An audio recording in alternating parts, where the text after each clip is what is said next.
Les étoiles étaient dans le ciel, toi dans les bras de Gabriel. Il faisait beau, c'était dimanche. Les cloches allaient bientôt sonner et tu allais te marier dans ta première robe blanche. L'automne était bien commencé, les troupeaux étaient tous entrés et partis toutes les sarcelles. Et le soir au son des violons, les filles, mais surtout les garçons, t'auraient dit. On sait tous que Garou, Natacha Saint-Pierre, Roch Voisine ou Linda Lemay font un carton en France, comme ils disent là-bas, mais il y a aussi une Acadienne qui fait carrière sans avoir emprunté les chemins traditionnels qui mènent au succès. Caroline Jonf chante du country. Elle a emprunté un parcours exceptionnel. Elle a commencé comme accompagnatrice de tours guidés d'autobus. Caroline Jonf était avec nous. Bonsoir. Bonsoir. Quelle vie assez extraordinaire. Vous êtes connue des amateurs de country en France. Oui, et pas seulement des amateurs de country, parce que quand je suis arrivée en France au début, je m'affichais pas comme une chanteuse de country, parce que je pensais pas. En France, il y a 6-7 ans maintenant, le country, c'était du country américain, puis c'était pas nécessairement si populaire. OK. Donc, c'était juste en anglais. En français, ça se pouvait pas Oui, du c'est country. ça, exactement. Fait que moi, je suis arrivée là un peu comme une Acadienne qui venait. En fait, j'allais sans prétention faire quoi que ce soit. Je savais pas trop ce que j'allais aller faire en France. On m'invitait, mais si on m'invitait en France, c'était pour les chansons que je chantais qui les interpellaient beaucoup. Alors, faut expliquer qu'ici au Québec, vous aviez enregistré un album, Oui. mais que vous chantiez en accompagnant des touristes. Exact. Hein? Ce qui s'est passé, c'est que, bon, j'ai toujours chanté depuis très jeune. J'ai commencé à l'âge de 6 ans à chanter. Ensuite, je suis partie de Havre-Saint-Pierre. Je viens d'Havre-Saint-Pierre, il faut le dire. Je suis tellement fière. Alors, salutations aux gens d'Havre-Saint-Pierre. Oui, absolument. Et c'est des Acadiens qui vivent à Havre-Saint-Pierre. Et c'est une histoire qui a été très, très mal connue, l'histoire des Acadiens. Il y a quelques années, on ne savait pas que ça se pouvait qu'il y ait des Acadiens qui puissent vivre ailleurs que ce qu'était l'Acadie autrefois. Donc, moi, je suis donc quittée Havre-Saint-Pierre dans le but de peut-être réaliser mes rêves et de devenir chanteuse. Fait que je suis partie à Montréal. C'est pas été facile de même, là. Ça commence pas comme ça, hein? Pas pantoute. Donc, je me suis dit, qu'est-ce que tu aimes faire dans la vie?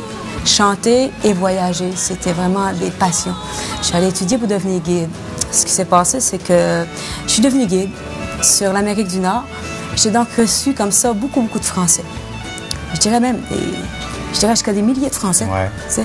Parce que j'étais pas toute seule de guide. J'avais mes amis guides, des chauffeurs, puis donc beaucoup, beaucoup de Français qui sont venus ici. Moi, je les guidais. Puis en les guidant, ben j'ai appris mon histoire. Vraiment, des fois on dit que c'est par la musique. Moi, c'est pas par la musique, c'est par les voyages. J'ai appris mon histoire, j'ai appris plein de choses. C'était très enrichissant pour moi. Puis ça m'aide beaucoup aujourd'hui d'ailleurs. Mais comment ça s'est passé, ce contact avec votre musique? Vous chantiez dans l'autobus avec le micro, quoi? C'est ça. Et c'est comme ça qu'ils vous ont embarqué, en chantant avec le micro? Ben oui. A cappella. A cappella, pas de musicien, rien? Pas du tout. Vous chantiez quoi à ce moment-là? Ben, mes chansons. Parce que le fait d'être guide m'a OK, pas des chansons connues, là. C'était vos chansons à vous. Au début, c'était des chansons connues. Comme quoi, là? Mettons que je suis un Comme touriste, Le là, moi, Petit je suis Bonheur. assis dans l'autobus, là, puis... Comme Le Petit Bonheur, par exemple. Alors, chantez-moi ça. Moi, je suis dans Félix l'autobus. Leclerc. C'est un petit bonheur que j'avais ramassé. Il était tout en pleurs sur le bord d'un fossé. J'ai-tu l'air d'un touriste français, hein? Mais ça les interpelle beaucoup. Parce Donc, que... ça les a impressionnés au point où il y a eu ce contact-là qui vous a amené en France. Alors, parlez-moi de ce coup de baguette magique, là. Ça se passe comment, là? Donc, c'est ça. Avec ça, j'ai pu donc produire un premier album que j'ai appelé De l'Acadie à la Côte-Nord. Mon but était beaucoup de me faire, de faire un peu connaître l'Acadie, de la Côte-Nord que j'étais. Donc, les gens repartaient avec ce premier album-là. Beaucoup de Français sont repartis avec cet album-là. C'est bien, ouais. Alors, je lis l'album ici, tiens. Oui. On peut le montrer à la. Oui. Alors, donc, vous faites cet album-là. Et vous cet le donnez, album-là. vous le vendez ou vous le donnez aux Français à ce moment-là dans l'autobus? Non. Vous réussissez à vendre? Il faut gagner sa vie, Ah, quand ben même. c'est le fun. Non, mais c'est parce que des fois, ils peuvent dire, on trouve ça bon, Oh, mais non, de là à payer, alors ils payaient. Oh, bien sûr. OK. Et là, qu'est-ce qui est arrivé, Les ce coup Français de sont magique? très généreux. Parlez-moi de ce coup de Très, très baguette généreux. magique, là, en France. Et alors, là, ils sont repartis avec ça. Et puis, avec... ils emmenaient ça ils trouvaient ça tellement bon. Ils emmenaient ça dans les stations de radio, puis ils disaient, écoutez ça, cet album-là.